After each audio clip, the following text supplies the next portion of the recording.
classes, we have really set the foundation for the emotional maturity, the mental skills, for example, with the Silva techniques I was telling you to look up, and the lifestyle setup that you need in order to be successful as a public figure and somebody going into potentially politics.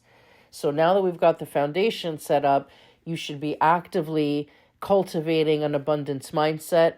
You will be more aware of your own personal flaws, right? And you're working on those constantly. You're working on becoming more coachable and being receptive to criticism and areas that you can improve. You've become a supporter or very enthusiastic about the idea of personal and professional development, if you weren't up until this moment. And you're getting over your ego glitches and limited beliefs that are standing in your way. You're no longer a victim mentality person.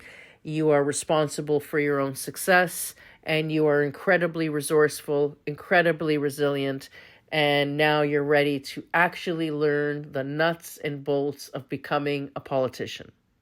So all the foundation stuff is done. From here on out, we're talking purely about politics, the philosophy around certain things, how to campaign, how to set up your team. So we're going to be doing some theory, but also a lot of practical knowledge for you to take notes on and to carry into your political world. But remember, everything I'm about to teach you now is useless without those foundational parts. Okay? Those foundational parts will not only serve you with the stuff I'm about to teach you and how to navigate those shark tanks, but also because it's going to serve you in life, period. So your life will only blossom and improve based on how much energy you give that foundational stuff. This stuff here that I'm about to teach you, you probably don't even need to know this so much yet, right? But this is good for you to know anyway, because we're going to set your perception up so that from here on out, when you're watching politics on the news and you're getting caught up in the big discourses that happen publicly around politics, you're going to be, after this, looking at it from a different perspective. Because right now you're part of the audience. So I want you to look at politics like sports. And it is kind of like that. It means a little bit more because we're talking about people's lives here, right? So obviously it's more important than that. But it's kind of this, it's a good analogy, sports. And right now, there's how the audience talks and thinks and the language that the audience uses. And then there's the language that the commentators use and how they perceive things. And then there's the insiders. So how do other professional sports people or sports doctors or coaches or whatever, the people that are really in the know, the people high up at the NFL, what are they thinking of a thing? And they probably sound a little bit different than the people in the stands do. Okay? So we need to start working on of course, you have to understand how the people on the stands, right, in the stands, your voters, how they talk, how they think. Of course, you have to understand all that. But that will come during comms, okay? Or that's where you're going to express that in your communications, in your social media. But in terms of how you approach politics, approach issues, it's a little bit different now because you're trying to get on that game board and not as a spectator, right? You're trying to actually get in the game at this point. So now you've got to start looking at things like strategists do. You have to start looking at things from not an ideological view, but on a governance view, because even that's different.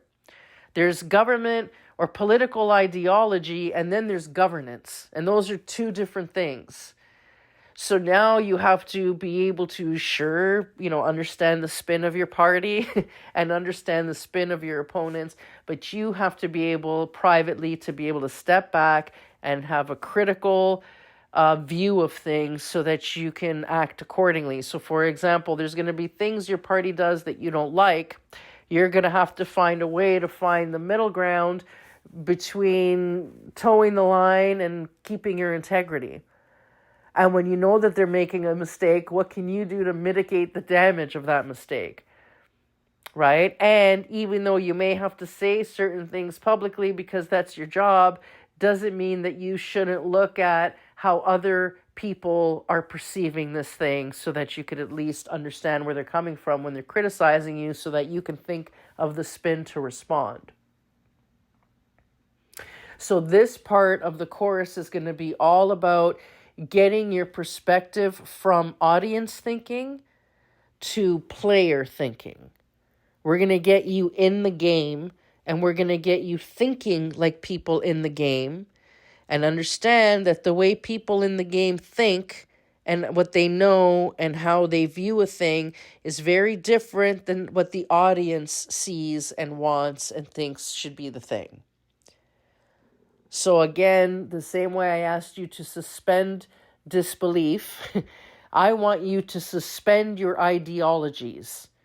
I want you to suspend your political ideology for the remainder of this course, and I want you to suspend what you think politics is and how you think it should be, because how you feel it should be is irrelevant. Right? You already know what that is. What you need from me is to learn how it really is. And for you to really get that down to the core, for you to do that, you need to forget everything that you think you already know and walk into this with a clean slate. You're an alien that landed on this planet, and you've stepped off and you've said to me, I want to run for alien office here. What should I know? And you're going to start with a clean slate, open mind. And that's how you are going to make the most of this last portion, because this is going to shape the team that you create. It's going to shape how you launch into politics. It's going to shape how you launch an election campaign. It is going to inform how you behave with headquarters, how you get the respect of your party, more importantly, how you get them to invest in your campaign, because you need money to do that. So we're going to cover on where do you spend the money once you get it. So we're going to talk all about that here. This is the part where you learn to actually do this thing. This is the part where you learn what you paid for this course to learn. I know I forced all that other mindset stuff down your throat. That's not what you wanted. You wanted this part of the course, and you just made it. So let's dive right in.